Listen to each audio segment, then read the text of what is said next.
Hello and welcome to the Global Church Project. I'm Graham Hill. Omar Djoeandy is a Christian Australian who was born in Indonesia. He studied medicine in Sydney and theology in Kenya. He's worked as a General Practitioner in Sydney and Associate Pastor at Nairobi Chapel in Kenya, where the church grew from 800 to over 2,000 people. During that time, Omar Djoeandy published his book Redefining Success. He has served as the National Director of the Australian mission agency called Serving in Mission since 2004. He's passionate about raising a generation for global mission, especially among the peoples of Pakistan, Bangladesh, China and Thailand. Omar Djoeandy, welcome to the Global Church Project. Thanks, Graham. It's good to be here. You grew up in Indonesia and moved to Australia when you were 10. Yes. You've also served in Kenya and other places. Mm-hmm. Can you tell us something about your journey into medicine and ministry and mission? Yeah, so I'm ethnically Chinese and I was born in Indonesia, and then we emigrated to Australia when I was 10.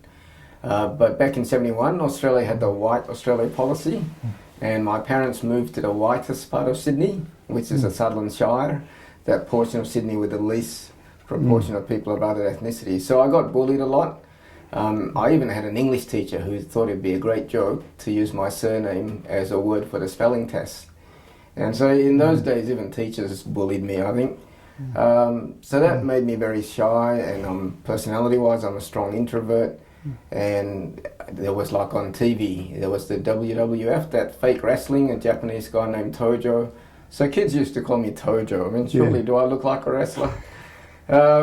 So I had known, I was brought up in a Christian family, so I think what sustained me through all that bullying too was the reality of Jesus. And at the age of 16 was when I, at my church, home church, Karamba Baptist, we had a speaker who had been working in Bangladesh. And that was when my eyes were open that there are millions and millions of people throughout the world who've never heard of Jesus. And that's when I said, Lord, if you want to send me as your witness, here am I. I'm willing to go. But I was really shy. Some lunchtimes I'd be on my own because that way I didn't get taunted. So I didn't really know, how could I even share the good news? So I went into medicine thinking that if I were a medical doctor, I could show the practical love of Jesus and maybe more sort of one-on-one have opportunities to share. So I went to University of New South Wales, did medicine. Then when it was time to do elective term in our system, then we could have gone somewhere for 4 months. And I had felt a leading towards Africa, so I thought this is a great opportunity to check out whether I could survive there, or particularly how the people responded towards me. So I went with SIM, serving in mission, for a 4 months medical elective term in Nigeria. Can you tell us something about the ministry that you did at Nairobi Chapel as well? Yeah, so fast forward from the Nigeria, that time confirmed my long-term calling towards mission in Africa, but I began to have doubts about being in long-term medical career. I've experienced being drawn to do Bible studies, so my memories of that 4 months elective term, I persevered through the medical training and all that, but I was looking forward to the time I'd do Bible studies with the youth, and they were really hungry. They warmly embraced me. So after I did my medical training, did the internship and did a couple of years of medical work here, it was time to do Bible training. So where would a Chinese, Indonesian, Australian study theology? Well, Africa. And that was because I had known, well, if God were sending me to Africa, and by that time, because I came from a different culture with being Chinese, Indonesian, it's like we all wear glasses that influence the way we interpret and apply the Bible. I thought if I studied in Africa at the same time as learning the Bible, I can learn the culture and hopefully be more relevant to the issues that confronted them. So I went off to Nairobi. Now they've changed the name. It's called Africa International University. And as a single, so I shared a room with a young guy similar age to me. His name is Oscar Muriu. And after he graduated, he was supported by a church called Nairobi Chapel. Nairobi Baptist. Now, Nairobi Chapel was a church that back in the late 80s we had actually started to struggle. They were down to 20 people. And they did something unusual. They asked for help from Nairobi Baptist. And Nairobi Baptist did something even more radical that's almost unheard of. They sent help. So they sent Oscar and 5 families to Nairobi Chapel to try to revive the work there. And Nairobi Chapel was strategically located right next to Nairobi University. In fact, the church was surrounded by residence halls. And so Oscar and these 5 families started reaching out to university students, and God just kept bringing people to the church. And so I started to get involved with that church. Now in those years, sometime there I met my wife. She's American, just to further diversify my life. We had come back to Australia for my wife to gain Australian citizenship. We thought we needed to reduce the confusion on our kids by not alternating between Australia and America. We decided to make Australia home. So fast forward to 93, and the church had grown to about 800 people, and so Oscar asked me to join him as an associate pastor, and we had a great time. The church kept growing, so by the end of about 2003 it had grown to over 2,000 people. We were involved in training young church planters. There were just so many enthusiastic young adults who just loved to follow Jesus. What did you learn about mission during that time? Well, I learned heaps. Part of the fun part of being a fellow student, I was on par with them. So I was the first non-African student at this Bible school, and so we'd be having lunch or whatever, and something might have triggered them, and so all of a sudden they'd have conversation. Well, the problem with missionaries, they're like this and they're like this, and they're all pouring out their frustrations about how they've been wounded by missionaries or by Westerners or whatever, and I'd just be one of them. For example, the saying that the church in Africa is like a river that's a mile wide and an inch deep. I mean, I heard it from their perspective. That's a deeply wounding comment for them. And I don't think it's true. I mean, it depends what you mean. And typically what people explain is that the inch deep refers to the lack of discipleship. But then often that's using the grid of knowledge. If you think how many in the African church have suffered, you think of the bitter genocide in Rwanda, and how some have come through to forgive the people who've killed their family. I mean, if you talk about depth of following Jesus. So just depends which signs, and and they joke, well, okay, you could say that as long as you're willing to say that the church in the West is an inch wide and an inch deep. Then because every culture has their weaknesses and their lack of depth in terms of following Jesus. So I've learned in a sense almost like the reverse mission, being on the receiving end of Western, sometimes out of good intention, but just paternalism. I remember interacting with an American theologian who came out to do some teaching at our school, and he kept giving American illustrations. And so I took the opportunity to share with him, it would be helpful if you use some African illustrations. And he said to me, well, before I come in here, I did some research, I looked up journals and went online and all that, and I couldn't find any articles by an African. But the guy had been there for 2 weeks. And I was thinking, what have you been doing the last 2 weeks? You could have interacted with fine African theologians, pastors. You could have interacted with the gardeners and cleaners and gotten good application to what you're teaching. But he was so narrow in that he thought, I could only learn from people who have PhDs or who've written books and articles. Whereas I think mission is about learning from every follower of Jesus. And some of the lessons I've learned are from our maids. Just to give an example, so when I was pastoring at Nairobi Chapel, by that time the church had grown to over 2,000 people. And there was one morning I was preparing a sermon about to preach 4 services, around 2,000 people. I was in the zone. But that particular day, I think I was quite angry. I can't remember whether I had conflicts or whatever. So here I'm trying to prepare a sermon, but my heart was full of anger. Then I overheard our maid washing our dirty clothes, singing songs of praise to Jesus. And it was as if the Lord Jesus tapped me on my shoulder and said, Omar, who's a success in my eyes right now? Is it me who's got the theological degree, preparing a sermon to deliver to over 2,000 people. Yet my heart had anger and bitterness, and our maid washing dirty clothes, being the presence of Jesus. So I would suggest a lot of what I learned is not the theory of following Jesus, it's the practice, the action. I mean, our maid, yes, she could read quite well, but she wouldn't know a lot of theological, truth as we know it. But does she know Jesus? Well, anybody who could wash dirty clothes and sing songs of praise, I think, shows she knew Jesus. I think I was really challenged by her generosity in giving, because ultimately generosity in giving is not what you give, it's how much you retain for yourself.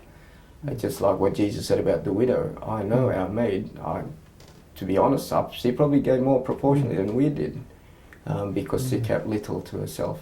So a lot of practical things like that. I just learned heaps, particularly about forgiveness, about experiencing the presence of Jesus in the mundane life, and being out of control.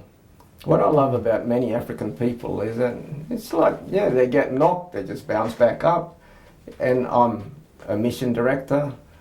I try to prepare people, but I know the biggest challenge many of our Australian missionaries is when they get knocked. They just feel so out of control. Whereas I'm thinking, that's what people in Africa experience every day.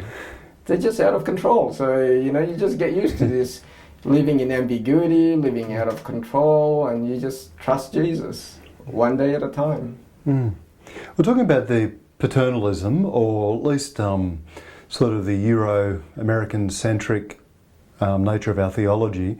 It does strike me, for instance, that whenever we talk about theology that it wasn't birthed in the West, we always talk about it as contextual theology. So you've got Asian theology and African theology and Latin American theology, and then you've got theology. Yes. And when we say that, what we normally mean is sort of Euro-American theology is like the canon, basically. Yes. And we often don't realise, I think, how this thinking has infiltrated our way of viewing the rest of the world. And spot on. It's like we don't know what we don't know. Though, to be fair to Westerners, because I'm seeing similar trend, I would suggest the Korean church is struggling with that. I've come across some Koreans who think we've got the theology. I mean, look at our rapid growth in Korea. And I've come across churches in Kenya that have been planted by churches in Korea. The names are about this long because they use the total name of the Korean church plus the little context name. And I'm thinking, I think we're all prone to ethnocentricity. I think that the church in China will have similar problems, where they've experienced God intervening, taking them through that communist persecution. But it's almost like now they think they've got the formula. They've got the theology. And if they're not careful, I think they will impose that upon the rest of us. I think it's a human nature. And that's what I love about the blessings God has given me, my multicultural background, training in Africa. And I love what I've gleaned and gained from churches in Australia. I've been to South America, and whenever I travel, I just love to hear what is God doing, what is God teaching them. And I just love learning the lessons from the maids and the poor. I try to listen, to tune in, and try to imagine if I were following Jesus, like I went to Pakistan. I learned lessons there, sort of sitting on the floor, interacting with people, and I think, wow, what would it look like if I were a follower of Jesus? I mean, most likely I needed to be a secret believer. I probably can't even tell my spouse, so we've got those believers where the spouse is still a devoted Muslim. And when you put those sort of lenses, I think, in the way we read and understand the Bible, it would enrich us, providing we don't assume we've got the theology. Can you tell us something about SIM and also about your role with SIM in Australia or in this region? Well, SIM stands for Serving in Mission. It started way back in 1893, and we try to be true to our founding values. When 3 young men, and the average age was in the mid-20s, out of love for God, love for people who've never heard of Jesus Christ, they went to the interior part of West Africa. Now that part is called Nigeria. And the tragedy, all 3 were struck down by fever and 2 died. And it wasn't until years later that a different group of people got to that interior and started sharing the good news. But now, fast forward 123 years, in Nigeria alone, there are over 6,000 churches that were planted by the people with SIM, over 6 million believers. And so that's, even though SIM is interdenominational, whenever we plant the churches, they tend to become a denomination, understandably. And they're sending out missionaries cross-culturally to surrounding countries. And then our international director is actually Nigerian, Dr. Joshua Bogunjoko. And he loves to tell the story, how grateful he is that someone left the safety and comforts of the West to his part of the Nigeria. It's a fairly remote village. Years ago, to share the good news with his parents, and his parents came to follow Jesus, and he was brought up to follow Jesus. He got his medical training in a SIM hospital, and then he was working as a surgeon in one of the SIM hospitals, and eventually became our international director. And that's what I love, is that 21st century mission is not just from the West to the rest. More and more SIM missionaries, we're getting missionaries. For example, the predominant group in our team in Pakistan are actually Koreans. Now, what surprises people, the second is either people from England or from China. And so we're getting people, God's raising them up from South America, from parts of Africa. Ethiopians are the third biggest group of our workers in Pakistan. And then SIM Australia, we've had the privilege to facilitate 2 ladies from Papua New Guinea. One to a remote part of China, and then another one, he'll be going off to Thailand. But the one that was heading off to remote part of China, because we've identified one of the ethnic minorities.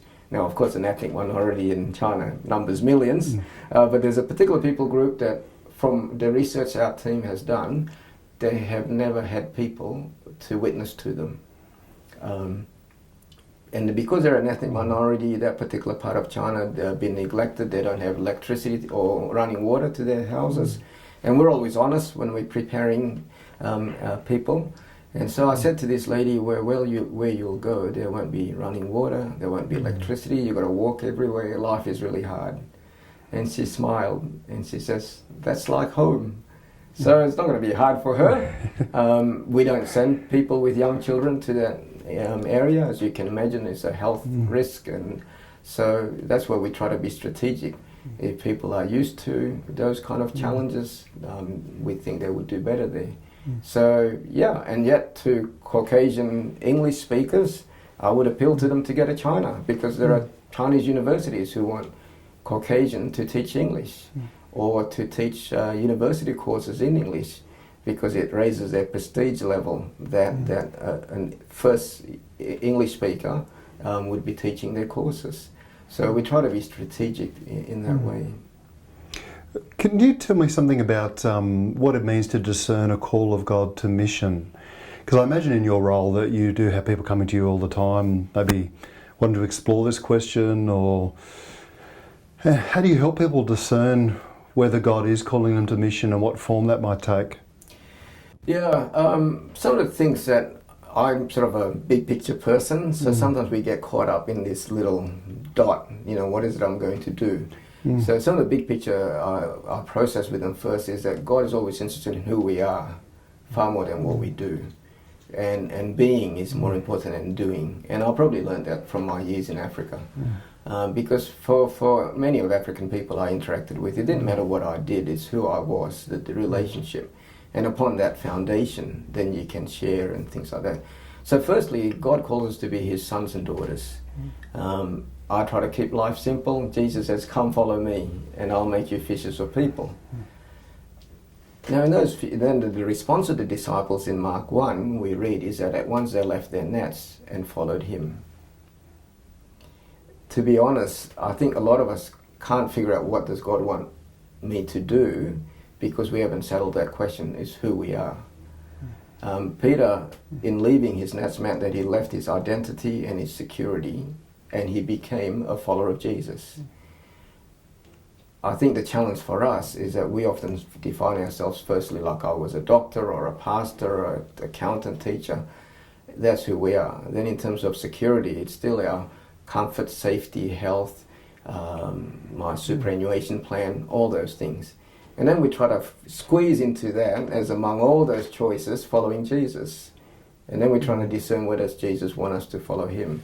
Whereas if we put that to the top, I'm first and foremost a child of God, I follow Jesus, I think the other questions will be sorted out more straightforward. For example, if I'm so concerned about my safety, well, and I want to be a witness for Jesus overseas, it really limits our choices. I mean, even in France, would you consider that a safe place right now? We facilitate people to go to Niger, for example, where there's the Boko Haram and the others in Nigeria. But where is it safe today?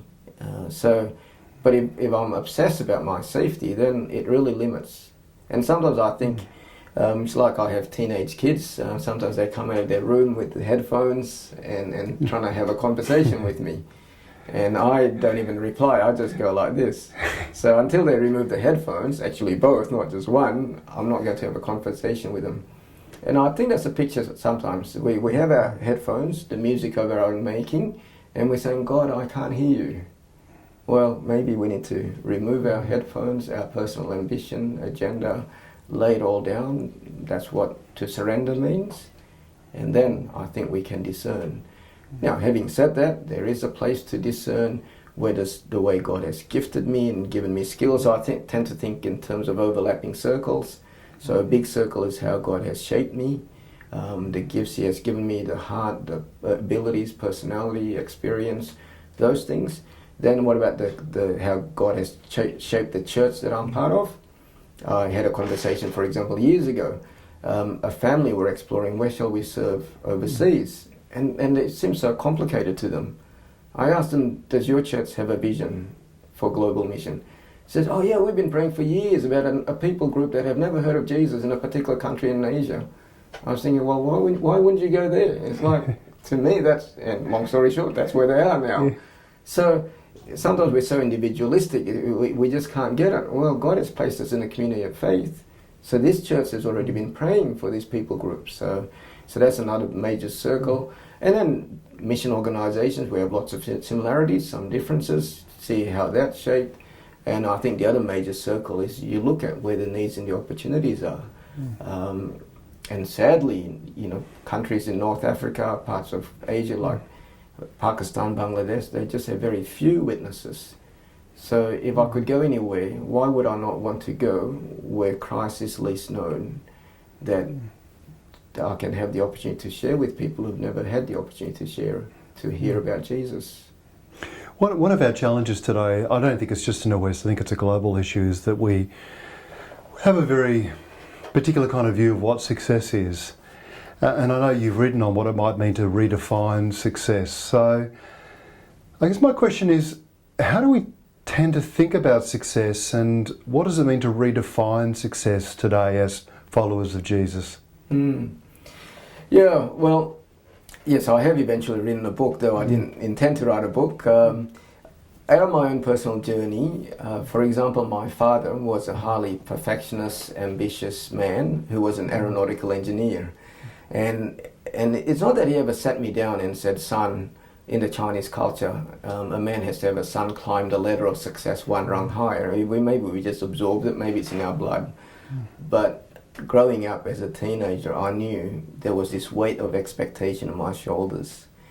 And so when I got into medicine, Dad said he was proud of me, and then when I graduated, in my father's eyes, I was on par with an aeronautical engineer. Several years later, when I believe God was asking me to leave full-time medical career and to go to Bible college to prepare to be a missionary, my father and I had many clashes. Now, I misunderstood some things and he misunderstood. We're reconciled now.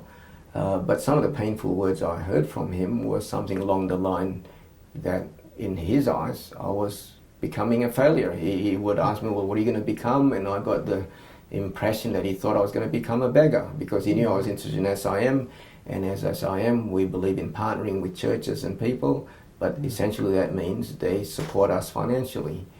So, I went way down, and he thought of me as a bit of a failure. And Another example, through medicine, there were 4 of us who stayed in the same Bible study group. So now one is a plastic or reconstructive surgeon, there's an anaesthetist, a pediatrician, and then there's me. So sometimes I think, well, do I feel like it's a success? Now, I visited some of my friends' homes, my peers.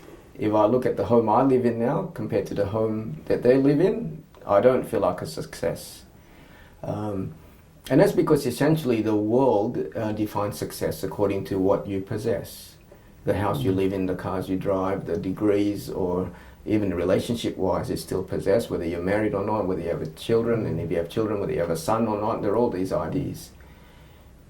But all that is inherently enslaving, because as long as I define myself according to what I possess, I'm comparing with others or competing, and there's always somebody who's got that bit more.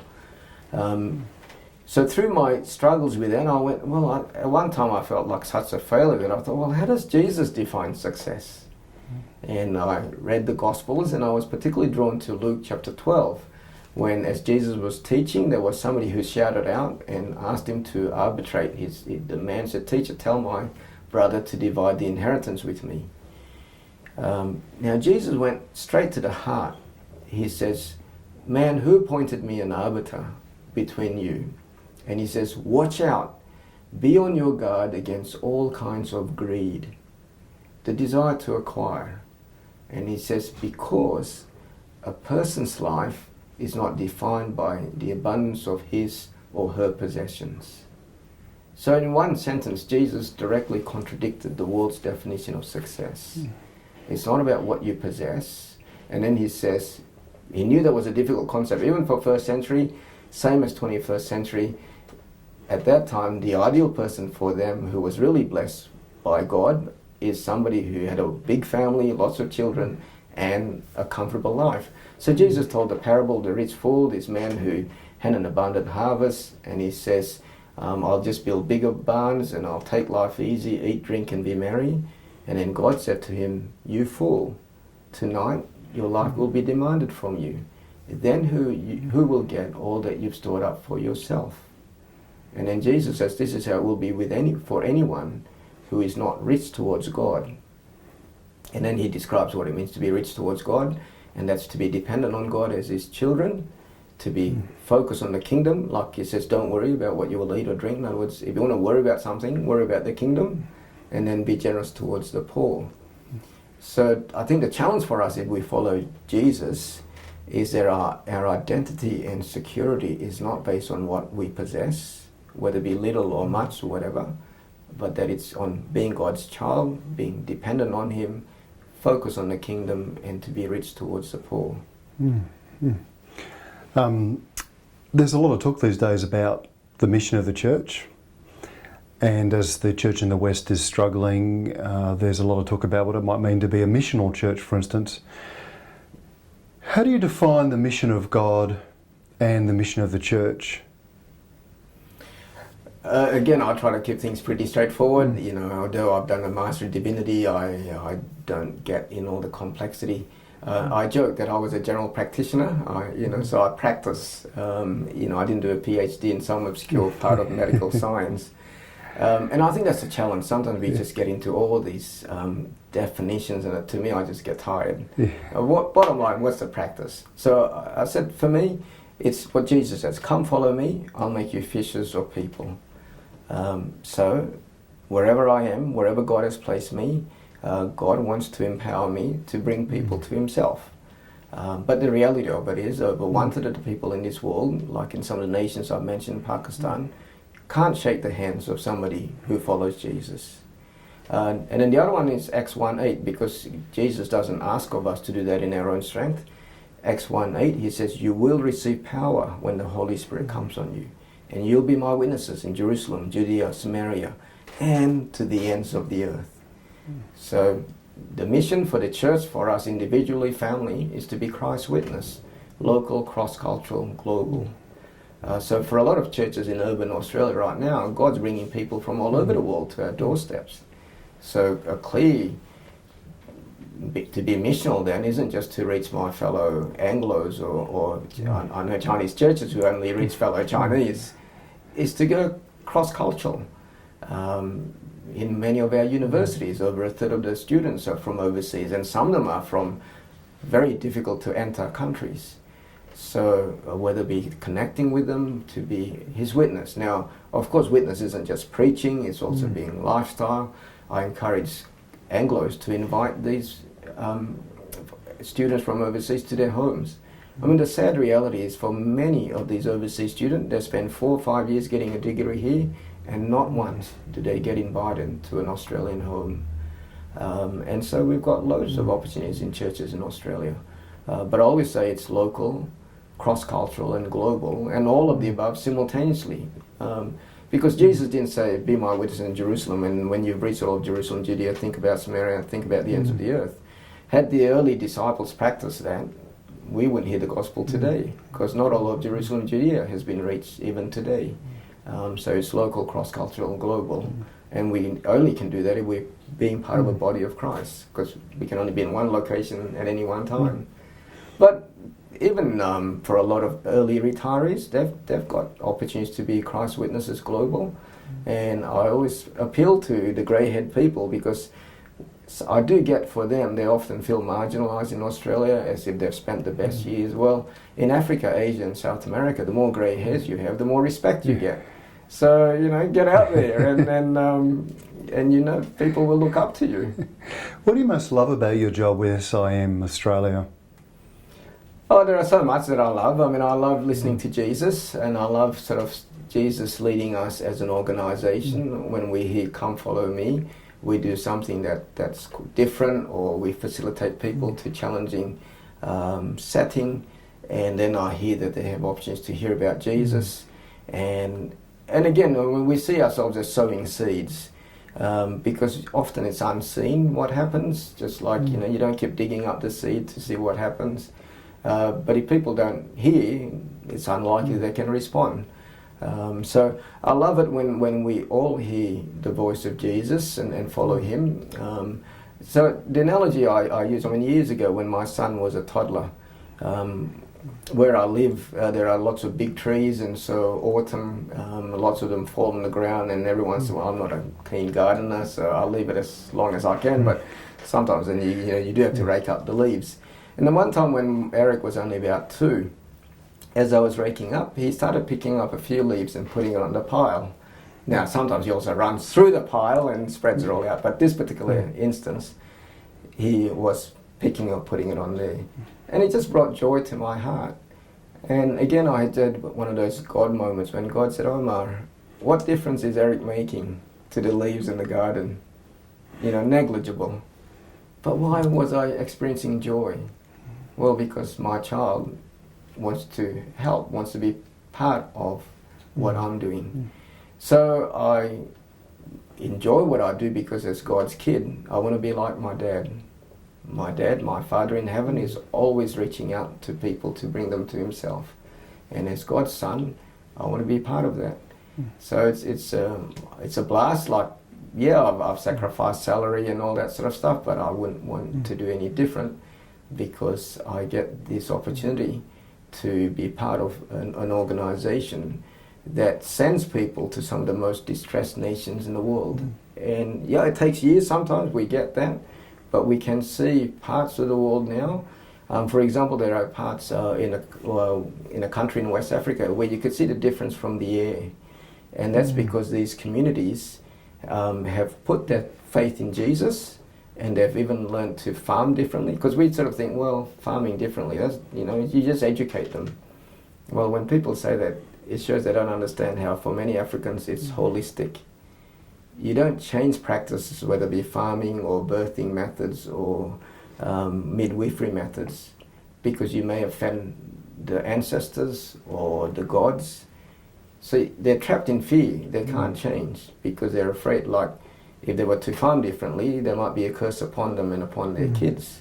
And so they might sit in those classes that NGOs set up and give them free seeds and all that, and nothing happens. But when somebody has learned to trust in Jesus, they're willing to take that risk. And the difference is you can see from the air, because you see pockets of green. And there's another story where even a mother and son, like, the son, who's in his early 20s, choose to farm differently. The mother was still against. And you could see that the sharp division line where the son farmed differently because he was courageous, and the mother stuck to the traditional ways. But by the next season, the fellow villagers were coming to him and asking him, "What did you do?" And so that's how we believe in preaching the holistic gospel. So it's spiritual, but also helping physical. So very distressed people, and they experience the love of God, and then when they get to know Jesus, worship Him in spirit and truth, brings joy to God's heart. I love it. Omar Djoeandy, thank you for joining us at the Global Church Project. Thanks, Graham. Thanks to you. It's great to be here. The Global Church Project is located at www.theglobalchurchproject.com. On our website you'll find a wide range of interviews and resources for colleges, universities and churches. I look forward to your company next time. From me, goodbye.